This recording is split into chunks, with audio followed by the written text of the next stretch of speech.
Guys, நம்முடைய பக்கத்து மாநிலமான ஆந்திர மாநிலத்தில் கடப்பா அப்படின்ற ஒரு நகரம் நீங்கள் நல்லா கேள்விப்பட்டிருப்பீங்க. இந்த கடப்பா மாநகரில் ஜியான் காலேஜ் மற்றும் ஜியான் இங்கிலீஷ் மீடியம் ஸ்கூல் அப்படின்னு இந்த ரெண்டு கல்வி நிறுவனத்தை ராஜரத்தினம் ஐசக் அப்படின்ற இந்த 65 வயது நபர் நடத்திக்கிட்டு வராரு. இவர் அந்த ஏரியாவில் ரொம்பவே பாப்புலரான ஒரு ஆள்.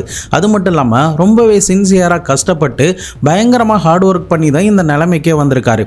இதை தவிர 2005 கூட இவருடைய டெடிகேஷனை பார்த்துட்டு ஜனாதிபதி கிட்ட இருந்து கூட ஒரு அவார்டையுமே கொடுத்திருக்காங்க. அது மட்டும் இல்லாம அந்த மாவட்டத்துடைய ஒலிம்பிக் சங்க தலைவர், கோகோ சங்க தலைவர் அப்படின்னு இந்த முக்கிய பதவிகள்லாம் வகிச்சுக்கிட்டு வராரு. இப்படி நிறைய செல்வாக்கு இருக்கிற இந்த ராஜரத்தினத்துக்கு மொத்தம் 3 பிள்ளைங்க. முதலாவதா பிரபாகர் ஐசக், இரண்டாவதா கிருபாகர் ஐசக், மூன்றாவதா ஒரு மகள், அவங்களுடைய பெயர் அனிதா ஐசக். இப்படி இந்த 3 பிள்ளைகள் கூட தன்னுடைய மனைவி பிள்ளைகள் கூட ஒரு சொகுசான சந்தோஷமான வாழ்க்கையை தான் இந்த கடப்பா மாநகரத்தில் இந்த 2 கல்வி நிறுவனத்தை பார்த்துக்கிட்டு நல்லபடியா வாழ்ந்துகிட்டு வராரு. இதுல இவர் மாதிரியே இருக்கிற ஒரு ஆள்னா இவருடைய இளைய மகனான இந்த கிருபா ஐசக் தான். ஏன்னா அப்பாவை மாதிரி பயங்கரமா டெடிகேஷன், வாழ்க்கையில ஏதாவது பெருசா சாதிச்சு இன்னும் முன்னேறி வரணும் அப்படின்ற ஒரு ஈகர் இருக்கக்கூடிய ஆள் தான் இந்த கிருபாகர் ஐசக். இந்த கிருபாகரை பொறுத்த வரைக்கும் இன்ஜினியரிங் முடிச்சுட்டு அப்பாவுடைய கல்வி நிறுவனத்திலே வேலை பார்க்கணும் அப்படிங்கிறது தான் அவருடைய எய்மா இருந்திருக்கு. அதே மாதிரி அவருடைய இன்ஜினியரிங் கோர்ஸ்லாம் முடிச்சதுக்கு பிறகு அப்பாவுடைய அந்த ஜியான் இங்கிலீஷ் மீடியம் ஸ்கூல்ல ஜாயின் பண்ணியிருக்காரு. தொடர்ந்து அப்பா கூட இருந்து அப்பா செய்யற எல்லா வேலையுமே கத்துக்கிட்டு அப்பாவுக்கு ரெஸ்ட் எடுக்கிற அளவுக்கு அவர் ஒரு ஆளா நல்ல நிலைமைக்கு அந்த ஸ்கூல் பத்தின எல்லா விஷயத்தையுமே கத்து இருந்திருக்காரு. இதை தவிர அந்த ஸ்கூலை அடுத்த கட்டத்துக்கு எடுத்துட்டு போகணும் அப்படிங்கிறது தான் இந்த கிருபாகர் ஐசக்கோடைய ஒரு பெரிய ட்ரீமா இருந்திருக்கு. அதன் அடிப்படையில் சுத்து வட்டாரத்தில் எங்கேயாவது ஒரு கான்ஃபரன்ஸ் மீட்டிங் நடந்தாலோ, அப்படி இல்லைன்னா இந்த ஸ்கூல் சம்பந்தமான மீட்டிங்ஸ் ஏதாவது நடக்குது, கவர்மெண்ட் அஃபீஷியல் சம்பந்தமா ஏதாவது மீட்டிங் நடக்குது அப்படின்னா அது எல்லாத்துக்குமே இந்த கிருபாகர் ஐசக் தான் போய் கலந்துப்பாரு. அப்படி கலந்துகிட்ட ஒரு நேரத்துல தான் 2003 மௌனிகா அப்படின்ற ஒரு பெண்ணை பார்க்கிறாரு. இந்த மௌனிகாவை பற்றி சொல்லணும்னா அவங்களுமே ஒரு ஸ்கூல் டீச்சர் தான். அவங்க ஏழை பிள்ளைங்களுக்காக ஒரு ஸ்கூல் ஒன்று உருவாக்கணும், அதன் மூலிமா நிறைய பேரை படிக்க வைக்கணும் அப்படின்ற ஒரு நல்ல எண்ணத்தோடு தான் அங்கங்கே நடக்கக்கூடிய ஒரு கான்ஃபரன்ஸ் மீட்டிங்லாம் கலந்துக்கிட்டு இருக்காங்க. அதை தவிர ஒரு பிரைவேட் ஸ்கூலில் காமர்ஸ் டீச்சராக வேலை பார்த்துக்கிட்டு இருக்காங்க. இவங்களுடைய பழக்கம் தான் கிருபாகருக்கு ஏற்பட ஆரம்பிச்சு அந்த பழக்கம் ஒரு கட்டத்தில் காதலாக மாற ஆரம்பிக்குது. 2 பேரும் சர்ச்சுக்கெல்லாம் போகிறாங்க. 2 ஃபேமிலியுமே ஒரே நேரத்தில் சர்ச்சுக்கு கூட வந்திருக்காங்க. ஆனால் யாருக்குமே தெரியாமல் இவங்களுடைய அந்த சீக்கிரட்டான காதலை மெயின்டைன் பண்ணி போறாங்க. இந்த நேரத்துல தான் கிருபாகர் தன்னுடைய அப்பா கிட்ட, நான் இந்த மாதிரி மௌனிகாவை காதலிக்கிறேன்ப்பா, நாங்க 2 பேரும் திருமணம் பண்ணிக்கிறோம் அப்படின்னு ஆசைப்படுறோம் அப்படின்னு சொன்னதுமே பயங்கரமான ஒரு கோபம் இந்த ராஜரத்தினத்துக்கு எழ ஆரம்பிக்குது. அதுக்கு காரணம் என்னன்னா, ராஜரத்தினத்துக்கு அந்த ஏரியாவில் ஒரு பெரிய அந்தஸ்து இருக்கு. நம்முடைய அந்தஸ்துக்கு கீழே யாராவது இருந்தாங்கன்னா கண்டிப்பா நான் சம்மதிக்க மாட்டேன் அப்படின்ற மாதிரி தன்னுடைய மகன் கிட்ட சொல்றாரு. இதனால கோபத்தோடய அந்த மகனும் வீட்டுக்குள்ள போயிருந்திருக்கான். அதுக்கப்புறம் தன்னுடைய மகன் யாரை காதலிக்கிறானோ அந்த பொண்ணுடைய பேக்ரவுண்டை பத்தி விசாரிக்க ஆரம்பிக்கிறாரு. அப்படி விசாரணை பண்ணும்போது தான் மௌனிகாவுடைய அப்பா ஒரு சின்ன பிசினஸ் தான் பார்த்துக்கிட்டு வராரே தவிர பைனான்சியலா பெரிய அளவுக்கு ஒரு நல்ல அந்தஸ்துல இல்ல. இதனால நீ அந்த பொண்ணை திருமணம் பண்ணிக்கிறதுக்கு நான் சம்மதிக்க மாட்டேன் அப்படின்னு இந்த கிருபாவுடைய அப்பாவான ராஜரத்தினம் திட்டவட்டமா சொல்லி இருந்திருக்காரு. இதன் காரணமாவே கிருபாகருக்கு அடுத்த கட்டமா என்ன பண்றதுன்னு தெரியல. மௌனிகா கிட்ட போய் சொல்லும்போது நம்மளை கண்டிப்பா சேர விட மாட்டாங்க, அதனால கோர்ட்ல போயிட்டு நம்ம ரெஜிஸ்டர் மேரேஜ் பண்ணிக்கலாம் அப்படின்ற மாதிரி பிளான் பண்றாங்க. இன்னொரு பக்கம் மௌனிகாவுடைய அப்பா அம்மா என்ன சொல்றாங்கன்னா, எங்களுக்கு நீங்க கல்யாணம் பண்றதுல எந்தவித ஆட்சேபனமே இல்ல, ஆனா நாளைக்கே உன்னுடைய அப்பா என்னுடைய மகளை ஏதாவது கொடுமைப்படுத்த மாட்டாரு, உன் மேல இருக்கிற கோபத்தை உன்கிட்ட காட்ட முடியாம என்னுடைய மகள் மேல காட்டினா நாங்க என்ன பண்றது, அதனால உன்னுடைய அப்பாவுடைய சம்மதத்தை வாங்கிட்டு வா அப்படின்ற மாதிரி சொல்லிடுறாரு. ஆனா மௌனிகாவுக்கும் கிருபாகருக்கும் இந்த விஷயத்துல உடன்பாடு இல்ல. இதனால 2 குடும்பத்தார்களையுமே எதிர்த்து இவங்க 2 பேரும் கோர்ட்ல போயிட்டு ரெஜிஸ்டர் மேரேஜ் பண்ணி இருந்திருக்காங்க. ஒரு கட்டத்தில் மௌனிகாவுடைய அப்பா அம்மாவுக்கு இந்த விஷயங்கள்லாம் தெரிஞ்சாலும் தங்களுடைய மகள் மேல ஒரு சின்ன கோபம்லாம் ஏற்பட ஆரம்பிக்குது. ஆனாலுமே ஒரு கட்டத்தில் மறந்து அவங்கள மன்னிச்சு ஏத்துக்கிறாங்க. இன்னொரு பக்கம் மௌனிகாவை அழைச்சிட்டு அப்பாவை பார்க்கறதுக்காக கிருபாகர் வீட்டுக்கு போயிருந்திருக்காரு. அப்போ இந்த திருமண கோலத்தில் பார்த்ததுமே ராஜரத்தினத்துக்கு பயங்கரமான ஒரு ஆத்திரம் தன்னுடைய மகன் மேல எழ ஆரம்பிச்சு கண்ணா பின்னான்னு தன்னுடைய மகனை திட்டி இருந்திருக்காரு. நீ அமுஞ்சிலே முழிக்காத, என்னுடைய அந்தஸ்து, என்னுடைய ஸ்டேட்டஸ், என்னுடைய பெயர் எல்லாத்தையுமே கெடுக்க போற அப்படின்ற மாதிரி திட்டிக்கிட்டே இருக்கிற நேரத்துல தான் கிருபாகருடைய அம்மா மட்டும் பையன் ஏதோ பண்ணிட்டாங்க, விட்டுருங்க, அவன் இஷ்டப்படி வாழட்டும் அப்படின்ற மாதிரி சமாதானப்படுத்த முயற்சி பண்றாங்க. ஆனாலுமே கிருபாகருடைய அப்பா, நீ என்னுடைய வீட்டுக்கெல்லாம் வராத, நீ என்கிட்ட எதுவுமே பேச வேண்டாம் அப்படின்னு கடுமையா சொல்லியிருக்காரு. இன்னொரு பக்கம் கிருபாவுடைய அம்மாவுக்கு கிருபாவை விட்டு கொடுக்கறதுல மனசே கிடையாது. இதனால கிருபாகரும் மௌனிகாவும் ஸ்கூல் காம்பவுண்டுக்குள்ள இருக்கிற அந்த வீட்டில் போய் தங்கிக்கிட்டோம், நாம யாரும் அவங்கள பார்க்க வேண்டாம், அவங்களும் நம்மளை பார்க்க வேண்டாம் அப்படின்ற மாதிரி சொல்லியிருக்காங்க. அதன் அடிப்படையில் தான் கிருபாகர் தன்னுடைய ஸ்கூல் காம்பவுண்டுக்குள்ள இருக்கிற அந்த வீட்டுக்கு அங்க தன்னுடைய திருமண வாழ்க்கையை எந்த பிரச்சனையுமே இல்லாம நிம்மதியா தொடங்க ஆரம்பிச்சிருக்காரு. இப்படி தொடங்க ஆரம்பிச்சு ஒரு சில நாட்கள்லயே தன்னுடைய மனைவியை அழைச்சிக்கிட்டு அப்பாவுடைய வீட்டுக்கெல்லாம் போவாரு. அம்மாவுமே கிருபாகர் தங்கி இருக்கிற வீட்டுக்கும் வருவாங்க. ஆனா ராஜரத்தினம் மட்டும் கிருபாகர் தங்கி இருக்கிற இடத்துக்கு வரவே இல்லை, கிருபாகர் கிட்ட பேசவே இல்லை. இப்படியே அப்பா மகன் 2 பேருக்குள்ள இருக்கிற ஈகோ நீண்ட நாட்கள் போய்கிட்டே இருக்கு. இந்த நேரத்துல தான் அந்த ஈகோவை முறிக்கிற விதமா கிருபாகருக்கு ஒரு பெண் குழந்தை பிறக்குது. அந்த பெண் குழந்தைக்கு ஏஞ்சல்னு ஒரு பெயரை வைக்கிறாங்க. இந்த ஏஞ்சல் வந்ததுக்கு பிறகு ராஜரத்தினத்துக்கு பயங்கர சந்தோஷம். பேத்திய ஆசையா பார்த்துட்டு தூக்கி அணைச்சதுமே அவருடைய மொத்த கோவமே குறைய ஆரம்பிக்குது. அதுக்கப்புறம் தன்னுடைய மகன் மற்றும் மருமகளை மன்னிச்சு தன்னுடைய வீட்டுக்குள்ளேயே விட்டு அடுத்தபடியா மௌனிகாவுக்கு ராஜு ஐசக் அப்படின்ற ஒரு மகனும், அதற்கு அடுத்தபடியா 3வது குழந்தையா பவித்ரா அப்படின்ற ஒரு மகளும் பிறக்கிறாங்க. இந்த நேரத்துல 2 பேருமே ஸ்கூல்ல நல்லா ஹார்ட் ஒர்க் பண்ண ஆரம்பிக்கிறாங்க. இன்னொரு பக்கம் இந்த ஸ்கூலுடைய பிரான்ச்சை வேற இடங்கள்ல தொடங்கணும் அப்படின்னு சொல்லிட்டு கிருபாகர் கான்ஃபரன்ஸ் மீட்டிங் அப்படின்னு வெவ்வேறு இடங்களுக்கு போக ஆரம்பிக்கிறாரு. இன்னொரு பக்கம் மௌனிகாவுமே ஸ்கூல் மேனேஜ்மெண்ட்லாம் பார்த்துக்கிட்டு ரொம்பவே பரபரப்பா பிஸியா இருக்காங்க. அப்படியே இவங்க பிஸியா ஹார்ட் ஒர்க் பண்ணதுனால இவங்களுடைய ஸ்கூலுடைய growthமே பீக்ல போக ஆரம்பிக்குது. இப்படியே 12 வருடங்கள் கண்ணை மூடி கண்ணை திறக்கிறதுக்குள்ள இவங்களுடைய லைஃப்ல வேகமா ஓடி இருந்திருக்கு. சரியா ஜனவரி மாதம் 2013 மௌனிகாவுடைய அம்மா எப்போதும் போல தன்னுடைய மகள்கிட்ட பேசிட்டு இருக்கும்போது நம்ம எல்லாருக்கும் கொஞ்சம் மன நிம்மதி தேவை அப்படிங்கிறதுக்காக வேளாங்கண்ணி மாதா கோவிலுக்கு போகலாம் அப்படின்ற மாதிரி பிளான் பண்றாங்க. மௌனிகாவுமே வரேன்னு சொல்லிட்டதுனால இந்த அம்மாவுமே இன்னொரு பக்கம் டிக்கெட் எல்லாமே புக் பண்ண ஆரம்பிக்கிறாங்க. அதுக்கப்புறம் அடுத்த மாதம் February 23, 2013 தன்னுடைய மகளுக்கு கால் பண்ணி இருந்திருக்காரு. அப்போ மகளுடைய மொபைல் சுவிட்ச் ஆஃப்னு வந்துட்டதுனால சரி ஏதோ பிஸியா இருக்கா போல அப்படின்னு நினைச்சு அந்த அம்மாவுமே அதை பெருசா எடுத்துக்கவே இல்லை. அதுக்கப்புறம் மறுபடியும் 2-3 நாட்கள் கால் பண்ணி பார்க்குறாங்க. அப்போவுமே மௌனிகா கிட்ட இருந்து எந்த ரெஸ்பான்ஸும் வராததுனால இமிடியேட்டாக தன்னுடைய மருமக பிள்ளையான இந்த கிருபாகருக்கு அந்த அம்மா கால் பண்ணுறாங்க.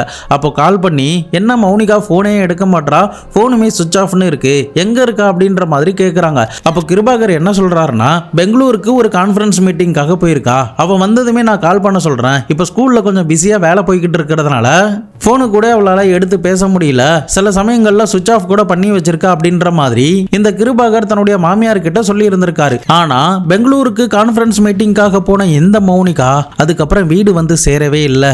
கடைசியா எல்லாரும் மௌனிகாவை உயிரோட பார்த்த தேதினா அது February 22, 2013 அன்னைக்கு தான். அதுக்கப்புறம் மௌனிகாவை யாருமே உயிரோட பார்க்கல. இந்த விஷயங்கள்லாம் ஒரு பக்கம் நடந்துகிட்டு இருக்கும்போது இந்த கிருபாகருமே தன்னுடைய மனைவி பிஸியா தான் இருக்கா அப்படின்ற மாதிரி தன்னுடைய வேலைகளை பார்க்க ஆரம்பிச்சிருக்காரு. இதற்கு நடுவுல தன்னுடைய ஸ்கூல் மொத்தத்தையுமே வேற ஒரு ஆளுக்கு டிரான்ஸ்ஃபர் பண்றாரு. அப்படி டிரான்ஸ்ஃபர் பண்றப்ப கூட ஒரு கண்டிஷனையுமே போட்டிருந்திருக்காரு. இதனால கிருபாகர் அந்த ஸ்கூல் நல்லா பீக்ல இருந்த நேரத்துல நல்ல வருமானம் வந்துகிட்டு இருந்த நேரத்துல அந்த ஸ்கூலை இன்னொரு ஆளுக்கு நேம் டிரான்ஸ்ஃபர் பண்ணி கொடுக்கணும். அதை தவிர அந்த ஸ்கூலை வாங்கின அந்த நபர்கிட்ட என்ன கண்டிஷன் தான் அப்படி கிருபாகர் போட்டாரு. பெங்களூருக்கு போன அந்த மௌனிகாவுக்கு என்னதான் நடந்துச்சு, மௌனிகா ரிட்டர்ன் வந்தாங்களா இல்லையா? 2013 மொத்த ஆந்திர பிரதேசத்தையுமே உலுக்கி போட்ட ஒரு கொடூரமான ஒரு மர்மமான சம்பவத்தை பற்றி தான் இன்னைக்கான வீடியோவில் பார்க்க போகிறோம். வீடியோவை எங்கேயுமே ஸ்கிப் பண்ணாமல் பாருங்கள். கண்டிப்பாக நீங்கள் எதிர்பார்க்காத பல ட்விஸ்ட் அண்ட் டர்ன்லாம் இருக்குது. நான் உங்கள் Babu Shankar and welcome to Babu Shankar files.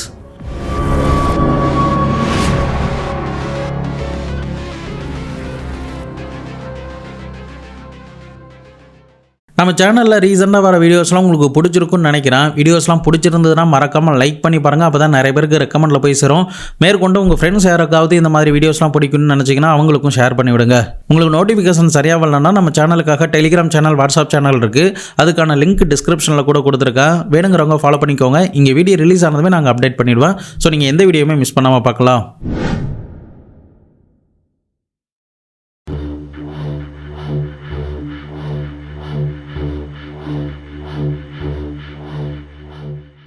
பெங்களூருக்கு கான்ஃபரன்ஸுக்கு போன மௌனிகா கிட்ட இருந்து எந்த ரெஸ்பான்ஸுமே இல்லாததுனால கிருபாகருமே கால் பண்ணி பார்க்குறாரு. இன்னொரு பக்கம் மௌனிகாவுடைய அம்மாவான சுஜாதாவுமே தன்னுடைய மருமகனுக்கும் மகளுக்கும் மாறி மாறி கால் பண்ணிக்கிட்டே இருக்காங்க. ஆனா சரியா மே மாதம் 2013 அப்புறம் தன்னுடைய மருமகனான கிருபாகருடைய மொபைலுமே சுவிட்ச் ஆஃப் ஆகிருந்திருக்கு. தொடர்ந்து மாறி மாறி இவங்க நீண்ட நாட்கள் கால் பண்ணி பார்க்குறாங்க. அவங்களுடைய மருமகனா இருக்கட்டும், அவங்களுடைய பேரன் பேத்திகளா இருக்கட்டும், அவங்களுடைய மகளா இருக்கட்டும், யாரையுமே இந்த மௌனிகாவுடைய அம்மாவான சுஜாதாவால பார்க்கவே முடியல. இதன் காரணமா இந்த கிருபாகருடைய அப்பாவான ராஜரத்தினம் கிட்ட எங்க எல்லாருமே காணோம், கால் பண்ணாலும் எந்த ரெஸ்பான்ஸுமே இல்ல, எங்க போயிருக்காங்க அப்படின்ற மாதிரி கேட்கும்போது அவங்க எல்லாருமே அமெரிக்காவில் போய் செட்டில் ஆயிட்டாங்க, என்கிட்ட மட்டும்தான் எப்பயாவது பேசுவாங்க, இன்னும் புது நம்பர்லாம் அவங்க வாங்கல போல அப்படின்ற மாதிரி சொல்லி இருந்திருக்காரு. நாட்கள் ஆக ஆக அந்த சுஜாதா கிருபாகருடைய அம்மாவுக்கு கூட கால் பண்ணி கேட்கும்போது என்கிட்ட அவன் பேசவே மாட்டான், அவங்க அப்பா கிட்ட மட்டும்தான் பேசிக்கிட்டு இருக்கான், அவங்க அப்பா கிட்டே மறுபடியும் கேட்டு பாருங்க அப்படின்ற மாதிரி சொல்லி இருந்திருக்காங்க. அதுக்கப்புறமும் சுஜாதா அம்மா வந்து இந்த கிருபாகருடைய அப்பா கிட்ட வந்து கேட்கறாங்க. அப்போ ஏதேதோ சொல்லி மழுப்பிக்கிட்டே இருந்திருக்காரு. அந்த 3 பேர குழந்தைகளா இருக்கட்டும், தன்னுடைய மகனா இருக்கட்டும், மருமகளா இருக்கட்டும், எல்லாருமே அமெரிக்காவில் செட்டில் ஆயிட்டாங்க, அவங்க யாருக்கிட்டையும் பேசுறதுக்கு தயாரா இல்லை அப்படின்ற மாதிரி சொல்லி மழுப்பிக்கிட்டே இருந்திருக்காரு. ஆனா சுஜாதாவுக்கு மட்டும் ஒருவேளை தன்னுடைய மகள் வெளியூர் போற மாதிரி இருந்தாலும் சரி, பெங்களூருக்கு கான்ஃபரன்ஸ் மீட்டிங்க்கு போறதுக்கு இருந்தாலும் சரி, எதா இருந்தாலுமே முன்கூட்டியே நம்ம கிட்ட இன்ஃபார்ம் பண்ணுவாளே, ஆனா எதையுமே இன்ஃபார்ம் பண்ணாம இப்படி அமெரிக்கா வரைக்கும் எப்படி அவ போனா, அப்போ இதுல ஏதோ ஒரு வில்லங்கம் இருக்கு அப்படின்ற மாதிரி அவங்களுக்கு சந்தேகம் எழ ஆரம்பிக்குது. இதனால லோக்கல் போலீஸ் ஸ்டேஷன்ல போயிட்டு இதே மாதிரி என்னுடைய மகள், மருமகள், பேரன் பேத்திகள்னு இந்த 5 பேரையுமே காணோம், அவங்கள கான்டாக்ட் பண்ணவே முடியல, அவங்க அப்பா கிட்ட போய் கேட்டாலுமே எந்த ரெஸ்பான்ஸுமே பண்ண மாட்டாரு அப்படின்னு சொல்லிட்டு ஒரு ரிப்போர்ட் ஒன்ன ஃபைல் பண்ணியிருந்திருக்காங்க. ஆனா ராஜரத்தினத்துக்கு அந்த நேரத்தில் அரசியல் செல்வாக்கெல்லாம் இருந்ததுனால லோக்கல் போலீஸ் ஆபீசர் அந்த கேஸை ஒரு பொருட்டாவே மதிக்கவே இல்லை. கிட்டத்தட்ட 1.5 வருஷம் வரைக்குமே சுஜாதாவால யாரையுமே கான்டாக்ட் பண்ணவே முடியல. எங்க போனாங்க, என்ன ஆனாங்க, உயிரோட இருக்காங்களா, அப்படி இல்லைன்னா இறந்து போயிட்டாங்களா, வெளியூர்ல தான் இருக்காங்களா அப்படின்ற பல கொஸ்டின் எல்லாமே சுஜாதாவுடைய மைண்டுக்குள்ள ஓடிக்கிட்டே இருக்கு. இப்படி அவங்க மனதளவில் கஷ்டப்பட்டுக்கிட்டே இருந்த அந்த நேரத்துல தான் கடப்பாவுக்கு ஒரு புது எஸ்பியான நவீன் குலாட்டி அப்படின்ற ஒருத்தர் வந்திருக்காரு. புதிய எஸ்பி வந்திருக்காரு அப்படின்ற விஷயம் இந்த சுஜாதா அம்மாவுக்கு தெரிஞ்சதுமே டைரக்டா அந்த எஸ்பி கிட்ட போயிட்டு நடந்த விஷயத்தெல்லாம் சொல்லி இருந்திருக்காங்க. எஸ்பிக்குமே இந்த வழக்கில் சந்தேகம் வர ஆரம்பிச்சு லோக்கல் போலீஸை இந்த வழக்கை விசாரணை பண்ண சொல்லி ஒரு ஆர்டர் ஒன்று போட்டிருந்திருக்காரு. ஆனால் லோக்கல்ல அரசியல் செல்வாக்கெல்லாம் இருக்கிறதுனால அந்த ராஜரத்தினத்தை விசாரிக்க யாருமே போகவே இல்லை. இதன் காரணமா எஸ்பியை டைரக்டா இந்த வழக்குக்குள்ள இன்வால்வ் ஆகி நானே இந்த கேஸை விசாரணை பண்றேன்னு சொல்லி இறங்க ஆரம்பிக்கிறாரு. அப்போதான் ஒரு ஷாக்கிங்கான மொத்த ஆந்திர மாநிலம் மட்டும் இல்லாம இந்த இந்தியாவையே புரட்டி போடுற மாதிரியான ஒரு கொடூரமான சம்பவத்தை தோண்டி எடுத்திருக்காரு. இந்த வழக்குக்குள்ள வந்ததுக்கு பிறகு எஸ்பி நவீன் எடுத்த முதல் ஸ்டெப் என்னன்னா, இந்த 2 பேருடைய மொபைல் சிக்னலும் கடைசியா எப்போ சுவிட்ச் ஆஃப் ஆனிச்சு, எந்த இடத்துல சுவிட்ச் ஆஃப் ஆனிச்சு அப்படிங்கிறது தான். அதை கண்டுபிடிக்கிறதுக்கு சைபர் டீமுக்கு இவங்க 2 பேருடைய மொபைல் நம்பரையும் அனுப்பி இருந்திருக்காங்க. அப்படி செக் பண்ணி பார்த்ததுல அவங்களுடைய வீடு இருக்கிற பகுதியை நோக்கி அவங்க எங்கேயுமே வெளியூர் டிராவல் பண்ணி போன மாதிரியான எந்த தடையுமே இல்லை. இதை தவிர மௌனிகாவுடைய அந்த மொபைலுமே வீட்டுக்கிட்டே தான் சுவிட்ச் ஆஃப் ஆயிருந்திருக்கு. அவங்க பெங்களூர் போன மாதிரியான எந்த ஒரு தடயங்களுமே தெரியவே இல்லை. ஸோ இதெல்லாம் வச்சு பார்க்கும்போது போலீஸுக்கு இந்த ராஜரத்தினம் மேல, அதாவது கிருபாகருடைய அப்பா மேலதான் முழு சந்தேகம் எழ ஆரம்பிக்குது. இறுதியா இந்த கிருபாகர் கடைசியா யாருக்கு கால் பண்ணியிருக்காரு அப்படின்னு சொல்லி செக் பண்ணி பார்க்கும்போது தான் அதே வீட்டுல பல வருஷமா வேலை பார்த்துக்கிட்டு இருக்கிற டிரைவரான ராமானுஜத்துக்கு தான் இந்த கிருபாகர் கால் பண்ணியிருக்காருன்னு தெரிஞ்சதுமே இமிடியேட்டா அந்த ராமானுஜத்தை தேடி கஸ்டடியில் எடுத்து விசாரிக்க ஆரம்பிக்கிறாங்க. இந்த ராமானுஜ ரெட்டியை பற்றி சொல்லணும்னா இவன் வந்து ஒரு அனாதை, இவனுக்கு அப்பா அம்மாலாம் கிடையாது. ராஜரத்தினம் தான் சின்ன வயதுல இருந்து அவனை படிக்க வச்சிருக்காரு. 12வது வரைக்கும் படிச்சதுக்கு பிறகு மேற்கொண்டு அவனுக்கு படிப்பு ஏறாததுனால அதே ஸ்கூல்ல கார் டிரைவர் வேலைக்கு சேர்ந்து இருந்திருக்கான். அவங்க எல்லாருக்கும் நம்பிக்கையுரிய ஆளாவும் ஒரு விசுவாசமான ஆளாவும் தான் இந்த டிரைவர் இருந்திருக்கான். அப்படி இந்த பள்ளிக்கூடத்துல எல்லா வேலைகளையுமே பார்த்துக்கிட்டு இருந்த நேரத்துல தான் சரியா இந்த மௌனிகா காணாம போவதற்கு 2 மாசத்துக்கு முன்னாடி டிசம்பர் மாதம் 2012 வாக்குல தன்னுடைய ஃப்ரெண்ட்ஸ் கூட ஒரு ரெஸ்டாரண்ட்டுக்கு போயிருந்திருக்கான். அப்படி அவன் ரெஸ்டாரண்ட்டுக்கு போன அந்த தேதியில இருந்து தான் இந்த வழக்கோடைய கிரைமே ஸ்டார்ட் ஆக ஆரம்பிக்குது. ஆரம்பத்தில் இந்த கிருபாகர் மற்றும் மௌனிகா தம்பதியினருடைய வாழ்க்கை எல்லாமே நல்லா ஸ்மூத்தாக தான் போய்கிட்டு இருக்கு. தொடர்ந்து இந்த 2 பேரும் நல்லா பிஸியாக அவங்களுடைய ஸ்கூல் வேலைகளை பார்த்துக்கிட்டு இருக்காங்க. இன்னொரு பக்கம் ஸ்கூல் சம்பந்தமான மீட்டிங்ஸ்ல இந்த மௌனிகாவுமே அட்டன் பண்ணி இருந்திருக்காங்க. அப்படியே அட்டன் பண்ணும்போது அங்க இருக்கிற ஆண்கள் கூட இந்த மௌனிகா சகஜமா பேசுறத பார்த்துட்டு இந்த கிருபாகருக்கு பயங்கரமான ஒரு கோபம் ஏற்பட ஆரம்பிக்குது. இதனால தன்னுடைய மனைவியை மொத்தமா வெறுக்க ஆரம்பிச்சு அவளை பார்க்க கூட பிடிக்காம இரவு நேரத்துல லேட்டா தான் வீட்டுக்கு போயிருந்திருக்கான். காலை நேரத்துல சீக்கிரமாவே எழுந்து ஸ்கூலுக்கு போயிடுவான். இப்படி உங்களுக்குள்ள ஒரு ஈகோ போய்கிட்டே இருந்த நேரத்துல தான் இந்த டிரைவர் ஒரு ரெஸ்டாரண்ட்டுக்கு தன்னுடைய ஃப்ரெண்ட்ஸ் கூட போயிருந்திருக்கான். ரெஸ்டாரண்ட்டுக்கு போன இந்த டிரைவர் ராமானுஜம் எப்போதும் போல தன்னுடைய ஃப்ரெண்ட்ஸ் கூட சாப்பிட்டுக்கிட்டு ஒன்னா இருக்கிற நேரத்துல திடீர்னு ஒரு டேபிள்ல எங்கேயோ கேட்ட குரல் மாதிரி இருக்கே அப்படின்னு சொல்லி பார்த்துருந்திருக்கான். அப்போதான் இந்த கிருபாகருடைய மனைவியான மௌனிகா வேற ஒரு ஆள் கூட ஒன்னா உட்காந்து சிரிச்சு பேசினபடி அவங்க டச் பண்ணபடி உட்காந்து ஏதோ பேசிக்கிட்டு இருக்கிறத பார்த்திருக்கான். இதை பார்த்துட்டு அதிர்ச்சியான இந்த ராமானுஜம் உடனடியாக தன்னுடைய போன்ல ஒரு போட்டோவை எடுத்து இமிடியேட்டா கிருபாகருக்கு அனுப்பி வச்சிருந்திருக்கான். கிருபாகருமே வீட்டுக்கு வந்தா தன்னுடைய மௌனிகா கிட்ட எங்க போனா அப்படின்னு சொல்லி கேட்கும்போது என்னுடைய ஃப்ரெண்ட்ஸை பார்க்க போனா, பேங்க்கு போனா அப்படின்ற மாதிரி சமாளிச்சிருந்திருக்கா. ஆனா போட்டோவை காட்டினதுமே மௌனிகாவால எதையுமே சொல்ல முடியல. மௌனிகாவை போட்டு கண்ணா பின்னான்னு அடிச்சு என்னுடைய அப்பாவுக்கு பெரிய ரெப்புடேஷன்லாம் இருக்கு, இந்த ஸ்கூலுக்குமே வெளியில நல்ல மரியாதை இருக்கு, ஸ்கூலுமே நல்லா இப்ப போய்கிட்டு இருக்கு, இந்த நேரத்தில் நீ இப்படி ஒரு விஷயம் பண்ற அப்படிங்கிறது வெளியில தெரிஞ்சா கண்டிப்பா எங்களுக்கு பெரிய அவமானமா இருக்கும், எங்களுடைய பேருமே கெட்டுடும் அப்படின்ற மாதிரி பயங்கரமான ஒரு ஆத்திரம் வந்து தன்னுடைய மனைவியை போட்டு கண்ணா பின்னான்னு அடிச்சிருந்திருக்கா. அதுக்கப்புறம் இந்த மௌனிகா நான் இதுக்கப்புறம் எதுவும் பண்ண மாட்டேன், நான் ஒழுங்கா இருக்கா, நான் இனிமே அந்த ஆள்கிட்ட பேச மாட்டேன் அப்படின்ற மாதிரி சொல்லி இருந்திருக்காங்க. ஆனாலுமே இந்த மௌனிகா தொடர்ந்து அந்த ஆண் நபர்கிட்ட சீக்கிரட்டா பேசிக்கிட்டே தான் இருந்திருக்காங்க. இந்த மௌனிகா கூட ஒன்னா அந்த ரெஸ்டாரண்ட்ல உட்கார்ந்து இருந்தவனுடைய பெயர் பல்ராம். இந்த பல்ராம் ஒரு போலீஸ் கான்ஸ்டபிள். அது மட்டும் இல்லாம இவங்க ரெண்டு பேரும் ஒரு கான்ஃபரன்ஸ் மீட்டிங்ல தான் மீட் பண்ணியிருக்காங்க. அப்போ பல்ராமுடைய பழக்கம் கிடைக்க ஆரம்பிச்சதுக்கு பிறகு தன்னுடைய வீட்டில் நடக்கிற, அதாவது அந்த கான்ஃபரன்ஸ் மீட்டிங்ல, செமினார் மீட்டிங்லாம் மௌனிகா வந்து சக ஆண்கள் கிட்ட சிரிச்சு பேசுறது வந்து அவங்களுடைய கணவருக்கு பிடிக்காததுனால பயங்கரமா ஒரு ஈகோவோட மென்டல் டார்ச்சர் மாதிரி கொடுத்திருந்திருக்காருல, அது எல்லாத்தையுமே இந்த மௌனிகா இந்த போலீஸ் கான்ஸ்டபிள் கிட்ட ஷேர் பண்ண ஆரம்பிக்கிறா. அதுக்கப்புறம் இவங்க ரெண்டு பேருக்குள்ளயுமே ஒரு ஃப்ரெண்ட்ஷிப் உருவாக ஆரம்பிச்சு அது ஒரு கட்டத்துல காதலாவுமே மாற ஆரம்பிக்குது. மௌனிகா இந்த போலீஸ் கான்ஸ்டபிள் மேல காதல் வயப்படுவதற்கு இன்னொரு ஒரு முக்கிய காரணம் என்னன்னா, இந்த கிருபாகருக்கும் வேற ஒரு பெண் கூட அஃபேர் இருந்திருக்கு. இந்த கிருபாகர் கான்ஃபரன்ஸ் மீட்டிங் சம்பந்தமா வெளியில போகும்போது அங்க இருக்கிற ஒரு பெண் கூட பழக்கம் ஏற்பட ஆரம்பிக்குது. இவனுடைய விசுவாசமான அந்த டிரைவரான ராமானுஜம் கிட்ட கூட சொல்லி அவங்கள சீக்கிரட்டா கெஸ்ட் ஹவுஸுக்கு அழைச்சிட்டு வந்து பிசிக்கல் கான்டாக்ட்ல கூட இருந்திருக்கான். இதெல்லாம் தெரிஞ்சதுக்கு பிறகுதான் மௌனிகா தைரியமா வீட்டை விட்டு வெளியில போக ஆரம்பிக்கிறாங்க. இந்த போலீஸ் கான்ஸ்டபிளான பல்ராம் கூட ஒன்னா சேர்ந்து பல இடங்கள்ல சுத்த ஆரம்பிச்சிருக்காங்க. தொடர்ந்து மௌனிகா என்னதான் கணவன் கிட்ட மாட்டி இருந்தாலுமே அதை பத்தி பெருசா கண்டுக்காம தொடர்ந்து சீக்கிரட்டா இந்த பல்ராம் கிட்ட பேசிக்கிட்டே தான் இருந்திருக்காங்க. இதை தவிர அவங்க போட்ட இன்னொரு ஒரு பிளான் என்னன்னா, நாம ரெண்டு பேரும் இங்க இருந்து எஸ்கேப் ஆகி போகணும், நம்ம எங்கேயாவது வெளியூர்ல போய் ஒன்னா சேர்ந்து வாழலாம், எனக்கு வந்து கிருபாகருடைய வீட்டில் இருக்கிறதுக்கு சுத்தமா பிடிக்கல, எனக்கு பயங்கரமா மென்டல் டார்ச்சர்லாம் இருக்கு அப்படின்ற மாதிரி இந்த மௌலிகா தன்னுடைய காதலனான அந்த கான்ஸ்டபிள் கிட்ட சொல்லி இருந்திருக்கான். அவனுமே சரின்னு சொன்னதுக்கு பிறகுதான் நாம ரெண்டு பேரும் வெளியில போய் தங்கணும்னா நமக்கு பணம் தேவை, அதனால அதுக்குண்டான பணத்தை நான் ரெடி பண்றேன், அதுக்கப்புறம் நம்ம போகலாம் அப்படின்ற மாதிரி பிளான் பண்றாங்க. அதன் அடிப்படையில் இந்த மௌனிகா தன்னுடைய கணவன் கிட்ட என்ன சொல்றான்னா, எனக்கு வந்து அக்கௌண்ட்ஸ் டிபார்ட்மெண்ட்ல ஒரு வேலை கொடுங்க, எனக்கு வெளியில போறதுக்கு சுத்தமா பிடிக்கல, நானும் ஸ்கூலுக்குள்ளே இருந்துட்டு என்னுடைய வேலைகளை நான் பார்த்துக்கிட்டு இருப்பேன் அப்படின்ற மாதிரி சொல்லி இருந்திருக்கா. சரின்னு இந்த கிருபாகருமே அக்கௌண்ட்ஸ் டிபார்ட்மெண்ட்ல இவளுக்கு வேலை கொடுத்துருந்திருக்காரு. அதுக்கப்புறம் தான் கிருபாகருக்கே தெரியாம ஒரு நாள் 15 லட்சம் ரூபாய் பணத்தை இந்த ஸ்கூல் அக்கௌண்ட்ல இருந்து டிரான்ஸ்ஃபர் பண்ணி இந்த பல்ராம் கிட்ட கொடுத்துருந்திருக்கா. அதுக்கப்புறம் வீட்டுக்கு வந்ததுமே நீ எங்க போன, என்ன பண்ண அப்படின்னு சொல்லி கேட்கும்போது, நான் இந்த மாதிரி பேங்க் வரைக்கும் போனா ஸ்கூல்ல சில பொருள்லாம் வாங்க வேண்டியதா இருக்கு, அதுக்காக நான் பணம் கொஞ்சம் வித்ட்ரா பண்ண அப்படின்ற மாதிரி சொல்லி இருந்திருக்கா. சரி வித்ட்ரா பண்ண அந்த பணம் எங்க, அந்த பணத்துல நீ என்ன பொருள் வாங்கின அப்படின்னு சொல்லி கேட்கும்போது தான் மௌனிகா கிட்ட இருந்து எந்த ஒரு ஆன்சருமே வராம போகுது.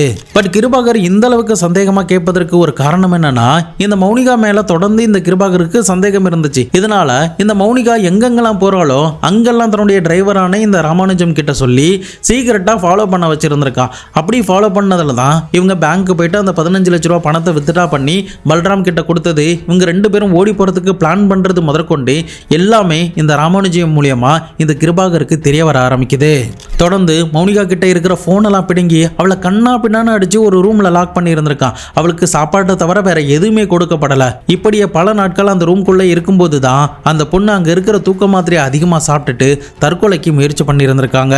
அதிர்ஷ்டவசமா இந்த கிருபாகருடைய டைரி அந்த ரூம்ல இருந்ததுனால ஸ்கூலுக்கு போன கொஞ்ச நேரத்திலே அவருக்கு ஞாபகம் வர ஆரம்பிக்குது. இதனால தன்னுடைய டிரைவரான ராமானுஜம் கிட்ட சொல்லி அந்த டைரியை மட்டும் எடுத்துட்டு வா அப்படின்னு சொல்லி இருந்திருக்காரு. அதன் அடிப்படையில் ராமானுஜம் வீட்டுக்கு வந்து பார்க்கும்போது தான் இந்த மௌனிகா பெட்டில் மயக்கத்தோட கிடந்திருக்காங்க. அது மட்டும் இல்லாமல் தூக்க மாத்திரைகள்லாம் சதறி இருக்கிறத பார்த்துட்டு இமிடியேட்டா பக்கத்தில் இருக்கிற ஹாஸ்பிட்டலில் கொண்டு சேர்க்கிறாரு. அதிர்ஷ்டவசமா அன்னைக்கு மௌனிகா அந்த இதில் இருந்து பழச்சிடுறாங்க. அந்த நேரத்தில் கிருபாகருடைய அப்பாவுக்கு எல்லா விஷயமும் தெரிஞ்சிட்டதுனால சரி போனா போய் தொலையுது, அவளை ரூம்ல இருந்து விட்டுட்டு ஏதாவது செத்துட்டா கூட நம்ம ஸ்கூலுக்கு தான் பெரிய அவமானமா இருக்கும் அப்படின்ற மாதிரி சொல்லி இருந்திருக்காரு. ஆனாலுமே கிருபாகருக்கு அந்த கோபம் குறையாததுனால தொடர்ந்து அந்த ரூம்லயே போட்டு அடைச்சு மறைச்சு வச்சுக்கிட்டு தான் இருந்திருக்காரு. அதுக்கப்புறம் மறுபடியுமே தான் உயிரை மாய்ச்சிக்கிறதுக்காக அவங்க அட்டம்ப்ட் அடிக்கும் போதுதான் வேற வழி இல்லாம இந்த மௌனிகாவை சுதந்திரமா வெளியில விட ஆரம்பிக்கிறான். இன்னொரு பக்கம் அந்த போலீஸ் கான்ஸ்டபிள் கிட்ட கொடுக்கப்பட்ட அந்த பணத்தை அவனை மிரட்டி தன்னுடைய அக்கௌண்ட்டுக்குமே இந்த கிருபாகர் வாங்கி இருந்திருக்காரு. அதுக்கு அடுத்தபடியா மௌனிகாவுமே எந்த பிரச்சனையுமே இல்லாம வெளியில சுதந்திரமா விட்டுருக்காரு. ஆனா மௌனிகா அந்த மாதிரி சுதந்திரமா இருக்கிறத இந்த கிருபாகரால ஏத்துக்கவே முடியல. அந்த பொண்ணு மேல மறுபடியும் சந்தேகம் வர ஆரம்பிச்சு அதே சமயம் கூடவே வெறுப்பும் தான் அதிகரிச்சுக்கிட்டே போகுது. இந்த வெறுப்பும் கோபமும் ஒரு கட்டத்துல அதிகமாகும் போதுதான் அவ இதுக்கு மேல உயிரோட இருந்தா என்னுடைய மனசு தாங்காது அப்படின்னு சொல்லிட்டு ஒரு பயங்கரமான சதி திட்டத்துல ஈடுபட போறாரு.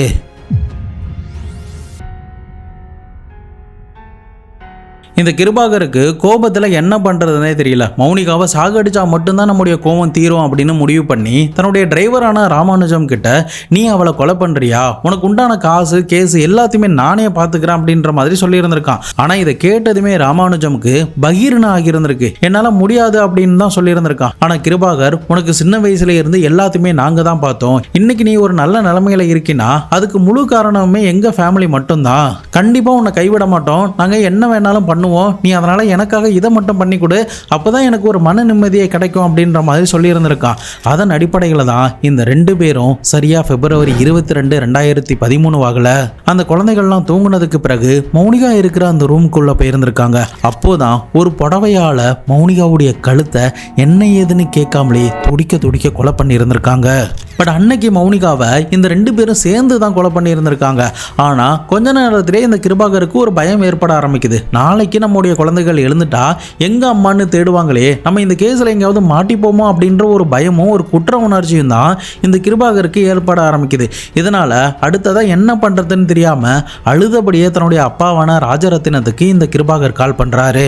ராஜரத்தினமும் நடந்து போச்சு, அதனால டிரைவர் கிட்ட நான் எல்லாத்தையும் பேசிக்கிறேன், நீ அவங்கிட்ட போனை கொடு அப்படின்னு சொன்னதுக்கு பிறகு இந்த ராமானுஜம் ரெட்டி கிட்ட என்ன பண்ணுவியா ஏது பண்ணுவேன்னு தெரியாது, இந்த மௌனிகாவுடைய சடலத்தை நம்ம ஸ்கூல் கிரவுண்ட்லயே போயிட்டு புதைச்சிரு, நீ மட்டும் தனியா போய் புதைச்சிட்டு உனக்கு தேவையான விஷயம் எல்லாத்தையுமே நான் பண்றேன், கிருபாகரை கூட கூப்பிட்டு போக வேண்டாம் அப்படின்னு சொல்லி இருந்திருக்காரு. அதன் அடிப்படையில் அன்றைய நாள் இரவே அந்த ஸ்கூலுடைய ஆபீஸுக்கு பக்கத்துல இருக்கிற ஒரு சின்ன எம்டி லேண்ட்ல ஒரு 10 அடிக்கு குழி நோண்டி மௌனிகாவுடைய சடலத்தை இந்த டிரைவர் ராமானுஜம் ரெட்டி புதைச்சிருந்திருக்கான். அடுத்த நாள் குழந்தைகள் எழுந்து எங்கப்பா அம்மா அப்படின்னு சொல்லி கேட்குறாங்க. அப்போ கிருபாகர் அம்மா பெங்களூருக்கு ஒரு கான்ஃபரன்ஸ் மீட்டிங்காக போயிருக்காங்க, நீ கொஞ்ச நாள் அட்ஜஸ்ட் பண்ணிக்கோ, அம்மா வந்துருவாங்க அப்படின்ற மாதிரி சமாதானப்படுத்திக்கிட்டே இருந்திருக்கான். இன்னொரு பக்கம் இந்த கிருபாகருடைய கோபம் இன்னும் குறையல. இந்த கோபத்துக்கு முழு காரணமாக இருக்கிறது என்னுடைய மனைவி காதலிச்சா அந்த கான்ஸ்டபிளான பல்ராம் தான். இந்த பல்ராமை கொலை பண்ணா மட்டும்தான் நம்முடைய மனசு இன்னும் திருப்தியாகும் அப்படின்னு சொல்லிட்டு தன்னுடைய டிரைவரான இந்த ராமானுஜமுக்கு 15 சவரன் தங்க செயினை கொடுத்து எனக்காக இன்னொரு ஒரு உதவியும் பண்ணு அப்படின்ற மாதிரி கேட்கிறான். அப்போ ராமானுஜம் என்ன சொல்றாருன்னா, கண்டிப்பா என்னால பல்ராம கொலை பண்ண முடியாது, ஏன்னா அவன் ஒரு போலீஸ், இந்த கேஸை எப்படியும் ஈஸியா க்ளோஸ் பண்ண மாட்டாங்க, தோண்டி எடுக்க ஆரம்பிப்பாங்க, அதனால நான் இதை பண்ணல. ஆனா இதெல்லாம் பண்றதுக்கு எனக்கு ஒரு ஆளை தெரியும், அவன் கூலிப்படையில இருக்கான், அவங்கிட்ட நம்ம வேணா டீலிங் பேசலாம் அப்படின்னு சொல்லி இருந்திருக்கான். அதன் அடிப்படையில அந்த கொலையை செய்ய போற அந்த கூலிப்படை ஆட்களை ஒரு சீக்கிரட்டான இடத்துக்கு வர வச்சு அவங்க கிட்ட டீலிங்லாம் பேசப்பட ஆரம்பிக்குது. அப்போ கூலிப்படை ஆட்களும் என்ன சொல்றாங்கன்னா, கொலை பண்ண போறது ஒரு போலீஸ் காரருங்கிறதுனால கண்டிப்பா எங்களுக்கு பெரிய சிக்கல் இருக்கும், அதனால எங்களுக்குன்னு புதுசா காரு, 4 செல்போன், 25 லட்சம் ரூபாய் பணம் அப்படின்னு எல்லாத்தையுமே செட்டில் பண்ணுங்க, நாங்க இந்த கொலையை எந்த பிரச்சனையுமே இல்லாம ஒரு ஆக்சிடென்ட் மாதிரி செட்டப் பண்ணிடுறோம்னு சொல்லி இருந்திருக்காங்க. உடனடியா இந்த கிருபாகர் எந்த மறுப்புமே தெரிவிக்காம 4 லட்சம் ரூபாய் பணத்தையும் கொடுத்து ஒரு புது காரையும் வாங்கி கொடுத்து மீதம் பணத்தை முடிஞ்சதுக்கு பிறகு நான் உங்களுக்கு கொடுக்குறேன் அப்படின்னு அந்த டீலிங்கை க்ளோஸ் பண்ணி இருந்திருக்கான். அதுக்கப்புறம் ஒரு சில நாட்கள்லயே ஒருவேளை அந்த பல்ராம் இறந்து போயிட்டா கண்டிப்பா நாமளும் மாட்டிப்போம், மௌனிகாவுமே தோண்ட ஆரம்பிச்சிருவாங்க, அதனால இது பெரிய சிக்கல்ல தான் கொண்டு சேர்க்கும். அதுவும் இல்லாம இன்னொரு பக்கம் இந்த குழந்தைகள் அம்மா எங்க அப்படின்னு சொல்லி கேட்டுக்கிட்டே இருக்காங்க. எவ்வளவு நாள் தான் அந்த குழந்தைகளை மிரட்டி வச்சிருக்க முடியும், அதனால இது இன்னமும் போய் பெரிய சிக்கல்ல தான் போய் கொண்டு சேர்க்கும், அதனால பல்ராம கொல்ல வேண்டாம், அந்த காரையும் பணத்தையும் அவனுங்களே வச்சுக்கிட்டோம், அதனால இந்த பிளானை கேன்சல் பண்ணிடு அப்படின்னு தன்னுடைய டிரைவரான இந்த ராமானுஜம் கிட்ட சொல்லி இருந்திருக்கான். இப்போ இந்த பிரச்சனை ஒரு கட்டத்துல முடிஞ்சிருச்சுன்னு நினைச்சாலும் இன்னொரு பக்கம் அந்த குழந்தைகள் தினமுமே அம்மா அம்மா எங்க அப்படின்னு சொல்லி கேட்டுக்கிட்டே தான் இருந்திருக்காங்க. மௌனிகா இறந்து போன விஷயம் கிருபாவுடைய அப்பாவுக்கு மட்டும் தான் தெரியும், அம்மாவுக்கு தெரியாது. இதனால இந்த 3 குழந்தைகளுமே அப்பாவுடைய வீட்டுக்குமே அவரால் அனுப்ப முடியாது. இந்த பிரச்சனை ஒரு பக்கம் இருக்கா, இன்னொரு பக்கம் மௌனிகா அம்மா அவரை கால் பண்ணிக்கிட்டே இருக்காங்க. எங்க என்னுடைய மகள் அவங்க கிட்ட பேசவே முடியல அப்படின்ற மாதிரி கால் பண்றதுனால மொத்த விஷயமும் மண்டையில ஏறி ஒரு பயங்கரமான மன உளைச்சலுக்குள்ள இந்த கிருபாகர் போக ஆரம்பிக்கிறாரு. இதன் காரணமா நமக்கு ஒரு நிம்மதி வேணும், அதனால இந்த ஸ்கூல் மொத்தத்தையும் இன்னொரு ஆளுக்கு நம்ம கொடுத்துடலாம். இந்த ஸ்கூலை இப்போதைக்கு நல்லா பார்த்துக்கிட்டு வர அந்த ஸ்கூலுடைய ஹெட் மாஸ்டரான ரமண ரெட்டி கிட்ட இந்த ஸ்கூலோடைய பொறுப்பு எல்லாத்தையுமே கொடுத்துடலாம். ஆனா நம்முடைய குழந்தைகளையும் பார்த்துக்கிறேன்னு சொன்னா மட்டும் இந்த ஸ்கூலை கொடுக்கலாம் அப்படின்ற மாதிரி தான் இந்த கிருபாகர் பிளான் பண்ணி இருந்திருக்காரு. அதன் அடிப்படையில் ரமண ரெட்டி கிட்ட போய் கேட்கும்போது ஆரம்பத்தில் முடியாதுன்னு சொன்னாலும் இருந்தாலும் அந்த ஸ்கூல் மேலே இருக்கிற ஆசையும் பேராசையும் அதிகமாக இருந்ததுனால அந்த 3 குழந்தைகளையுமே நான் பார்த்துக்கிறேன், இந்த ஸ்கூலையுமே நான் பார்த்துக்கிறேன் அப்படின்னு சொல்லிட்டு மொத்த பொறுப்பையுமே இந்த ரமண ரெட்டி வாங்கி இருந்திருக்காரு. பட் ரமண ரெட்டியோடைய வீட்டுக்கு வந்ததுக்கு பிறகு அந்த குழந்தைகளையுமே சரிவர பார்த்துக்கவே முடியல. தொடர்ந்து அம்மா எங்க அப்பா எங்க அப்படின்னு மறுபடியும் கேட்டு குடைச்சல் கொடுத்துக்கிட்டே இருந்ததுனால ரமண ரெட்டியால என்னால் பார்த்துக்க முடியலன்னு சொல்லிட்டு மறுபடியுமே கிருபாகர் கிட்ட அந்த 3 குழந்தைகளையுமே வந்து ஒப்படைச்சிருந்திருக்காரு. தொடர்ந்து அந்த குழந்தைகளை வச்சுட்டு என்ன பண்றதுன்னு தெரியாம ஒரு சைக்கோ மாதிரி உட்கார்ந்துகிட்டு இருந்த சமயத்துல தான் இந்த குழந்தைகளையும் போட்டு தள்ளிட்டா இந்த பிரச்சனையிலிருந்து நம்ம முழுவதுமா வெளியில வந்துருவோம் அப்படின்னு ஒரு தவறான முடிவை இந்த கிருபாகர் அந்த இடத்துல எடுக்க ஆரம்பிச்சாரு.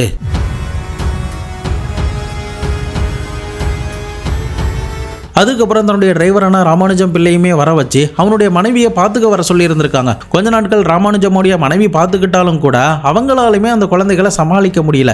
இதனால ப்ரெஷர் ஓவரா அதிகமாகி இந்த குழந்தைய முழுவதுமாக முடிச்சு விட்டாதான் நல்லது அப்படின்னு சொல்லிட்டு ராமானுஜமா ஒரு நாள் வர வச்சு அந்த 3 குழந்தைகளையுமே சாப்பாட்டில் விஷம் வச்சு இவங்க துடிக்க கொலை பண்ணி இருந்திருக்காங்க. அதுக்கப்புறம் மௌனிகாவை எந்த இடத்துல புதைச்சாங்களோ அதே இடத்துல குழிய தோண்டி இந்த 3 குழந்தைகளையுமே புதைச்சிருந்திருக்காங்க. இறுதியாக இந்த வேலைகள்லாம் முடிஞ்சதுக்கு பிறகு தன்னுடைய அப்பாவுக்கு கிருபாகர் கால் பண்ணி இந்த மாதிரி குழந்தைகள் டிஸ்டர்பன்ஸாக இருந்ததுனால அவங்களையுமே நான் போட்டு தள்ளிட்டேன் அப்படின்னு அழுதபடி சொல்லியிருந்திருக்காரு. இதை கேட்ட ராஜரத்தினத்துக்கு இன்னும் பயங்கர கோபம் வர ஆரம்பிக்குது. அதுக்கப்புறம் எல்லா பிரச்சனையும் முடிஞ்சிருச்சு அப்படின்னு இந்த கிருபாகர் தொடர்ந்து அந்த ஸ்கூல் காம்பவுண்டுக்குள்ளே இருக்கிற வீட்டில் தங்கிக்கிட்டே இருக்கிற நேரத்தில் தான் குற்ற உணர்ச்சி நாளுக்கு நாள் அதிகமாகி இதுக்கு மேலே நம்ம உயிரோட இருந்தா எல்லாருக்குமே பெரிய சிக்கல் தான். கண்டிப்பாக மௌனிகாவுடைய அம்மா வந்து போலீஸ் ஸ்டேஷனில் கம்ப்ளைண்ட் கொடுப்பாங்க. போலீஸ் வந்து தோண்டி பார்த்தாங்கன்னா தனக்குமே அவ பெயரா இருக்கும், தன்னுடைய மனைவி பண்ண விஷயங்கள் எல்லாமே தெரிஞ்சிடும். அதனால நாம இந்த உலகத்துல உயிரோட இருந்தா கண்டிப்பா தன்னுடைய அப்பாவுக்கு இந்த ஸ்கூலுக்குமே பெரிய அவப்பெயரா தான் ஆகும். அதனால பிரஷர் தாங்க முடியாம நம்மள நாமளே மாய்த்து கொண்டுட்டோம் அப்படின்ற மாதிரி தான் வெளியில பேசுவாங்கன்னு சொல்லிட்டு ஒரு தவறான முடிவை இந்த கிருபாகர் எடுக்க ஆரம்பிக்கிறாரு. இந்த முடிவு எடுக்கிற நேரத்தில் கூட அந்த ராமானுஜன் டிரைவர் இருந்ததுனால நீ எனக்கு பசிக்குது சாப்பாடு மட்டும் வாங்கிட்டு வந்துறியா அப்படின்னு சொல்லிட்டு ஒரு ஹோட்டலுடைய பெயரை சொல்லி அனுப்பியிருந்திருக்காரு.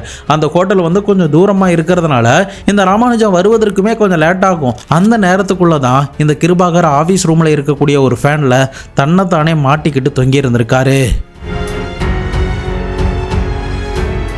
இன்னொரு பக்கம் டிரைவர் ராமானுஜமுக்கு இங்கே நடந்தது எதுவுமே தெரியாது. சாப்பாடெல்லாம் வாங்கிட்டு சாப்பிடலாம் அப்படின்னு சொல்லி ஆசையாக அந்த ரூம்குள்ளே வரும்போது தான் இந்த கிருபாகருடைய நிலைமையை இப்படி பார்த்துட்டு இமிடியேட்டாக ராஜரத்தினத்துக்கு கால் பண்ணி சொல்லியிருக்காரு. உடனே ராஜரத்தினமும் அடுத்ததாக என்ன பண்ணுறதுன்னு தெரியாமல் நீ கிருபாகரை மெல்லமாக அந்த ஃபேனில் இருந்து இறக்கி அந்த 4 பேருமே எந்த இடத்துல புதைச்சியோ அதே இடத்துலயே புதைச்சிடு அப்படின்னு ஒரு ஆர்டரை போட்டிருந்திருக்காரு. அதுக்கப்புறம் இந்த ஸ்கூலை வந்து இன்னொரு ஹெட் மாஸ்டருக்கு எழுதி கொடுத்தாங்கன்னு சொன்னல, அவனுங்களை மிரட்டி அந்த ஸ்கூலை மறுபடியுமே தன்னுடைய பேருக்கு மாற்றி இருந்திருக்காரு. இன்னொரு பக்கம் இந்த மௌனிகாவுடைய அம்மா வந்து கேட்டுக்கிட்டே இருந்தாலும் அவங்க வெளியூர் போயிருக்காங்க, வெளிநாடு போயிட்டாங்க, வெளிநாட்டிலே செட்டில் ஆயிட்டாங்க அப்படின்ற மாதிரி சமாளிச்சுக்கிட்டே இருந்திருக்காரு. ஆனா புதுசா வந்த எஸ்பி இந்த கேஸை தோண்ட ஆரம்பிச்சதுமே இந்த வழக்குல முக்கியமா சாட்சியா இருக்கிறது இந்த டிரைவரான ராமானுஜம் பிள்ளை தான். இந்த ராமானுஜம் பிள்ளையை முடிச்சு விட்டுட்டா இந்த கேஸ்ல எந்த பிரச்சனையுமே இருக்காது அப்படின்னு சில ஆட்கள் கிட்ட பணத்தெல்லாம் கொடுத்து ராமானுஜம்மை போட்டு தள்ளுறதுக்கு கூட பிளான்லாம் நடந்திருக்கு. ஆனா அதுக்குள்ளேயே ராமானுஜத்தை போலீஸ் பிடிச்சிட்டதுனால போலீஸ் கிட்ட மொத்தமா அப்ரூவரா மாறி இவ்வளவு பெரிய கொடூரமான சம்பவம் எல்லாத்தையுமே ஒண்ணு விடாம அப்படியே சொல்லி இருந்திருக்கான். தொடர்ந்து போலீஸ் அதிகாரிகள் கிருபாவுடைய அப்பாவான ராஜரத்தினம், அந்த பல்ராம் அப்படின்ற போலீஸ் ஆஃபீஸர், இந்த டிரைவர் எல்லா விஷயமுமே தெரிஞ்சுக்கிட்டு அந்த ஸ்கூலை நேம் டிரான்ஸ்ஃபர் பண்ண அந்த ஹெச்எம்மான ரமண ரெட்டி அப்படின்னு இந்த 4 பேருமே கைது பண்ணி விசாரணைகளில் ஈடுபட்டு அவங்களுக்கு எதிராக குற்றப்பத்திரிகையை கூட கோர்ட்டில் தாக்கல் பண்ணியிருந்திருக்காங்க. பட் அவங்களுக்குலாம் என்ன தண்டனை கிடைச்சது அப்படின்ற விவரம் சரிவர எனக்கு தெரியல. ஒருவேளை அப்படி ஏதாவது தெரிஞ்சதுன்னா நான் உங்களுக்கு கமெண்ட் பாக்ஸில் அப்டேட் பண்ணுறேன். ஒரு மனிதனுடைய வாழ்க்கையில் ஒரு தேவையில்லாத ரிலேஷன்ஷிப் அவனுடைய லைஃப்பில் எவ்வளோ பெரிய சிக்கலை உருவாக்குது அப்படிங்கிறத நிச்சயமாக இவர்களுடைய சம்பவத்தின் மூலியமாக நம்மளால் தெரிஞ்சுக்க முடியும். என்னைக்குமே ஒரு தப்பை மறைக்கிறதுக்கு இன்னொரு தப்பை பண்ணிக்கிட்டே போனோம்னா கண்டிப்பாக அதில் இருந்து மீள முடியாமல் நாமளே அந்த பெரும் பள்ளத்தில் கண்டிப்பாக விழுந்துருவோம். அதனால எல்லா விஷயத்திலுமே நேர்மையாகவும் ஸ்ட்ரைட் ஃபார்வர்டாகவும் இருந்துட்டா நம்ம லைஃப்பில் எந்த பிரச்சனையுமே கிடையாது, நமக்கு இந்த மாதிரியான சுச்சுவேஷனுமே கிரியேட் ஆகாது. உங்களுடைய லைஃப்லையும் ஏதோ ஒரு சந்தர்ப்பத்தில் இந்த மாதிரியான விஷயங்கள் எட்டி பார்க்கலாம், அந்த பள்ளத்தில் போயிட்டு நீங்கள் விழுந்துடக்கூடாது அப்படிங்கிறதுக்காக தான் இந்த ஒரு பதிவு. கிருபாகர் ஒரு விஷயத்தை மறைக்கிறதுக்காக தன்னுடைய மனைவியோடைய கொலையை மறைக்கிறதுக்காக பிள்ளைகள் கிட்டே இருந்து நிம்மதியாக இருக்கும்னு நினச்சி கடைசியில் தான் உயிரையுமே மாற்றிக்கிற அளவுக்கு போயிருந்திருக்கு. புதுசாக வந்த எஸ்பியும் புதைக்கப்பட்டிருக்கிற அந்த இடத்த போய் பார்க்கும்போது பிளாட்ஃபார்ம்லாம் போடப்பட்டிருக்கு.